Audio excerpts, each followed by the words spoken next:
Morning, Agent Engine Carbon Clean. We're on the west side of Melton this morning, and we've got a VW Jetta diesel, 106,000 on the clock.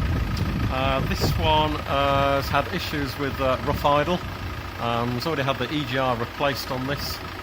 This one though, the engine vibration, the engine's quite dirty on this one. The engine vibration has effectively worn the engine mounts.